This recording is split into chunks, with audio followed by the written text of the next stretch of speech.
Hello दोस्तों, veterans नमस्कार। मैं दीवान सिंह।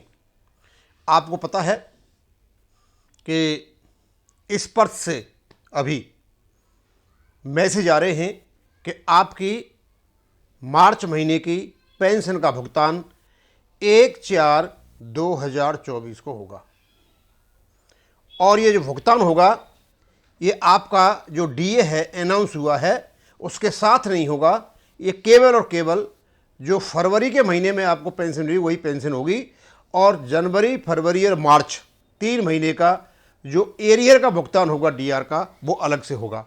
अब वो कब होता है, 31 मार्च से पहले होता है या बाद में होता है, अभी तक तो शायद मेरे पास तो सूचना आई नहीं है। हाँ, लेकिन मेरी जो पेंशन है 1/4/2024 को उसका भुगतान होगा। और जनरली आपको पता ही है कि जो मार्च की पेंशन आती है वो अप्रैल में आती है।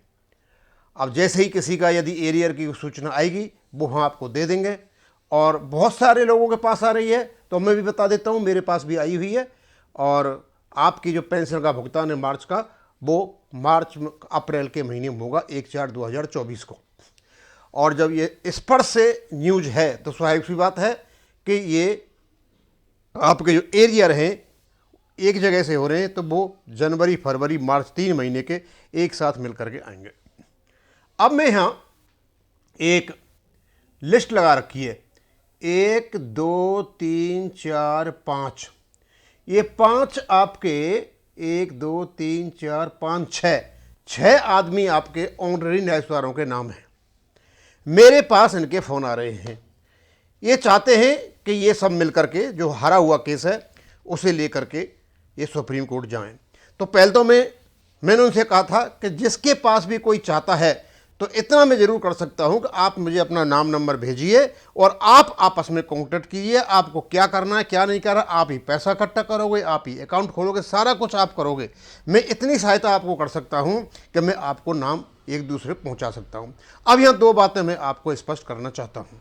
पहली बात तो यह है कि कुछ इडियट्स हैं जिनका कोई लेना देना नहीं है, लेकिन वो जरूर यहाँ कमेंट करने आएंगे और कुछ ऐसी उल्टी सीधी बकवास करने आएंगे। जो ऑनलाइन न्यायस्वार हैं ये केवल उनका मैटर है, न इस सूबेदारों का है, ना ये न्यायस्वारों का है, न किसी हवलदार का है, न किसी नायक का है, न किसी सिपाही का, केवल ऑनलाइन न्यायस्वार का है। इसलिए आप ही इसको गंभीरता से लें, पहली बात। दूसरी बात यह है कि आपको अपना जो केस हार गए हो लार्जर बेंच में उसको ही सुप्रीम कोर्ट में जा करके लड़ना है। आपका जो व्यक्तिगत केस है इसमें आप जो पैसा दोगे भी व्यक्तिगत केस नहीं होगा। आपको तो केवल जो केस हार गए हो कोर्ट में जा करके उसका केस आपको सुप्रीम कोर्ट से लड़ाई लड़नी है, और वहाँ पैसा लगेगा काफ़ी। आपस में आप बातचीत करके देखें कि कैसे चलना है कैसे नहीं लगना, क्योंकि हारे हो कि आपको ना तो डॉक्यूमेंट देना है कुछ देना है, केवल आपको आपस में मिल करके पैसे का इंतजाम करना है। और एक बात बता दूं मैं आपको, क्योंकि एक्स वाले लोगों को ओआरओपी में फर्स्ट में उनको रेगुलर न्यायस्वार के बराबर पेंशन मिली हुई है। हो सकता है वो आपका साथ नहीं दें या न दें, लेकिन मेरी ऐसी संभावना है। तो सारा का सारा दारमदार ये आ जाता है बाई ग्रुप के न्यायस्वारों पर। यदि आप सो जाओगे तो ठीक है, कोई परेशानी नहीं है, नुकसान आपका है। आप जाओगे तो बहुत अच्छी बात है। और मैं समझता हूं कि कम से कम बहुत लंबी मात्रा में बाई ग्रुप के न्यायस्वार ज़्यादा हैं, एक्स ग्रुप के बहुत कम हैं। यदि आप मिलोगे और 500 आदमी इकट्ठे कर लोगे और 5-5 हज़ार रुपये भी दोगे, केस तो आपको जीतना है, तो कम से कम 5-5 से 25 लाख रुपए होते हैं। और इससे मुझे लगता है कि आप इसको आराम से जीत भी सकते हो।